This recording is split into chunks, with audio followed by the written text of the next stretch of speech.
সকলোলৈকে নমস্কাৰ জনাইছোঁ। পোনপ্ৰথমে মই আপোনালোকক এই যে ৰাস্তাৰ মাজত সকলো পদযাত্ৰা চলি আছে, এয়া হৈছে শ্ৰীমন্ত শংকৰদেৱৰ সংঘৰ ৯৪ সংখ্যক বাৰ্ষিক অধিৱেশনৰ এই পদযাত্ৰা। ইয়াত বিভিন্নজনৰ জাতি জনগোষ্ঠী মানুহ ইয়াত প্ৰস্তুত আছে আৰু সকলোৱে এয়া বৰ্তমান আমি উপস্থিত আছোঁহি যোৰহাট নগৰৰ মাজমজিয়াত।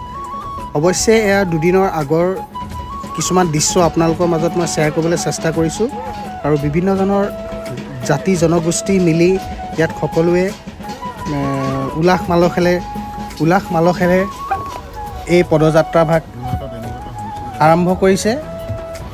প্ৰথমতে আপোনালোকক মই এই ছাত্ৰ ছাত্ৰীসকলৰ যোৰহাটৰ প্ৰত্যেকখন মহাবিদ্যালয় আৰু বিশ্ববিদ্যালয়ৰ ছাত্ৰ ছাত্ৰী ইয়াত উপস্থিত আছে আৰু প্ৰত্যেকে মিলি এই শোভাযাত্ৰাত অংশগ্ৰহণ কৰিছে আৰু খুব সুন্দৰভাৱে খুব পৰিষ্কাৰভাৱে এই শোভাযাত্ৰাভাগ আৰম্ভ কৰিছে। আৰু মই যিহেতু দুদিনৰ আগত যোৰহাটত আছিলোঁ আৰু মই যোৰহাটৰ পৰা অলপ ৰিভিউ আপোনালোকক মই দেখাবলৈ চেষ্টা কৰিছোঁ। ইয়াৰ পিছত মই আপোনালোকক অধিৱেশনৰ কিছু দৃশ্য মই আপোনালোকক দেখাবলৈ চেষ্টা কৰিম। বৰ্তমান মই যোৰহাটৰ মহাবিদ্যালয় আৰু বিশ্ববিদ্যালয়ৰ ছাত্ৰ ছাত্ৰী লগতে যোৰহাটত থকা বিভিন্ন জাতি জনগোষ্ঠীৰ এই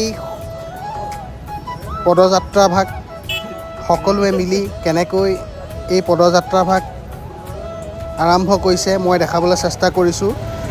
ইয়াত সকলোৱে নিজৰ অসমীয়াৰ সাজ পোছাক ইত্যাদি আৰু নিজৰ ছাত্ৰ ছাত্ৰী স্কুলীয়া সাজ পোছাক ইত্যাদি পৰিধান কৰি সকলোৱে নিয়ম নীতিৰে এই পদযাত্ৰাভাগ আৰম্ভ কৰিছে। চ' আপোনালোকক মই এইখিনি দেখাবলৈ চেষ্টা কৰিলোঁ। নমস্কাৰ, মই অমৰজ্যোতি হাজৰিকা।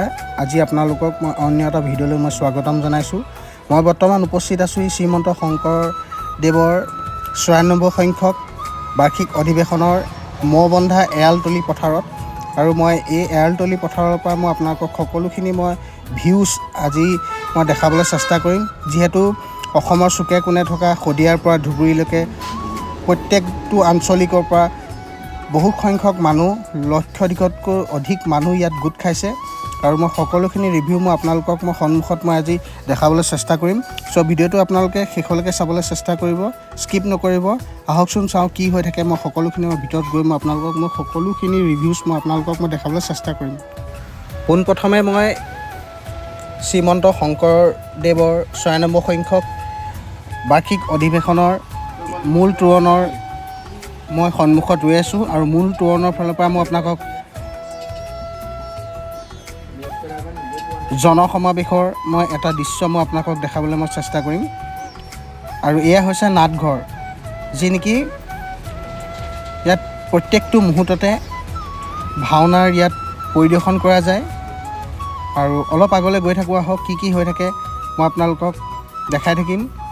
ভিডিঅ'টো স্কিপ নকৰিব, শেষলৈকে চাই থাকিব। ভিডিঅ'টো লাইক কমেণ্ট আৰু শ্বেয়াৰ কৰিব নাপাহৰিব। ছাবস্ক্ৰাইব কৰি দিব। ছাবস্ক্ৰাইব কৰাৰ পিছত কাষতে থকা বেল আইকনটো ক্লিক কৰি দিব, যাতে আহিবলগীয়া ন'টিফিকেশ্যনবোৰ মোৰ ভিডিঅ'ৰ জৰিয়তে আপোনালোকে পাই থাকে।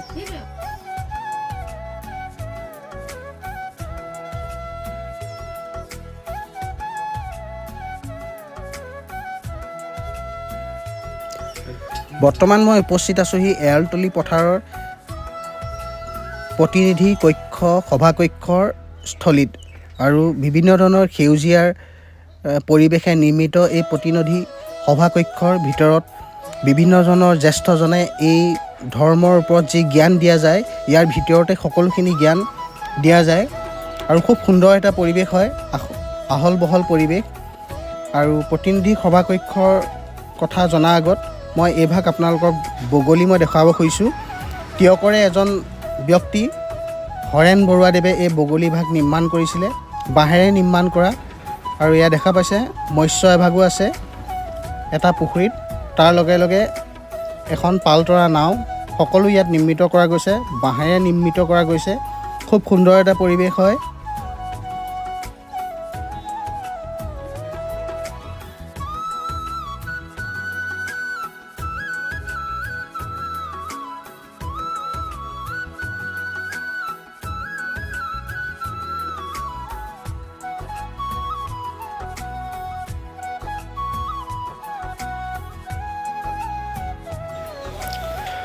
খুব সুন্দৰভাৱে শ্ৰীমন্ত শংকৰদেৱ সংঘৰ ৯৬ সংখ্যক বাৰ্ষিক অধিৱেশন ২০২৫ চনৰ এই ধৰণে অংকন কৰা গৈছে আৰু দেখা পাইছে বিভিন্ন ধৰণৰ ভক্তজনৰ ইয়াত সমাৱেশ ঘটিছে আৰু সকলো সাজ পোছাক পৰিধান কৰা ব্যক্তি উক্ত স্থানত প্ৰৱেশ কৰিব পাৰিব আৰু এয়া হৈছে বাণিজ্যিক মেলা যিহেতু মেলাৰ ভিতৰত বিভিন্ন ধৰণৰ বাণিজ্যিক বিপণী ইয়াত মেলা গৈছে আৰু গৈ থাকোঁ আহক কি হৈ থাকে মই সকলোখিনি মোৰ কেমেৰাৰ জৰিয়তে আপোনালোকক মই দেখাবলৈ চেষ্টা কৰিম পোনপ্ৰথমে মই সকলো বিপণী মই আপোনালোকৰ সন্মুখত মোৰ কেমেৰাৰ জৰিয়তে মই আপোনালোকক দেখাবলৈ চেষ্টা কৰিম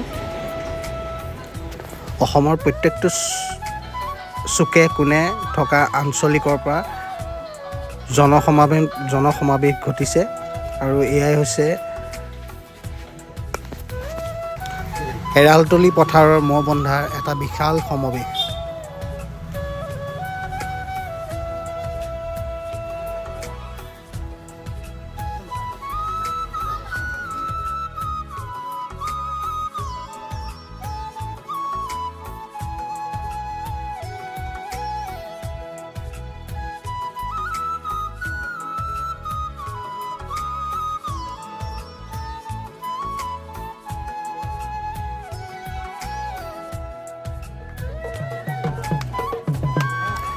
বৰ্তমান মই উপস্থিত আছোঁহি এখন ব্যতিক্ৰমী দোকান এইখন দেখা পাইছে আপোনালোকে ইয়াত বিভিন্ন ধৰণৰ অসমীয়া বাদ্যযন্ত্ৰ যেনেকৈ ঢোল খোল নেগেৰা বাঁহী ইত্যাদি ইয়াত ৰখোৱা গৈছে আৰু ইয়াত দেখা পাইছে আপোনালোকে আশ্চৰ্যকৰ বিষয় এইটোৱে যে ইয়াত এটা ১৬ ফুটীয়া বাঁহী সৌফালে দেখা পাইছে ১৬ ফুটীয়া বাঁহী ইয়াত ৰখোৱা গৈছে আৰু বৰ্তমান মই আহি পাই গ'লোহি অভিমন্যু চক্ৰবিহু একেবাৰে কাষত ভক্তগণৰ ইমান এটা ডাঙৰ কৌশল এয়াই হৈছে চক্ৰবিহু ইয়াত সোমোৱাৰ পিছত ওলাই অহাটো একেবাৰে কঠিন হৈ পৰে বিভিন্ন মানুহে ইয়াত চক্ৰবিহুৰ মাজত সোমাই এনেকেই তেখেতসকলে মনোৰঞ্জন কৰি আছে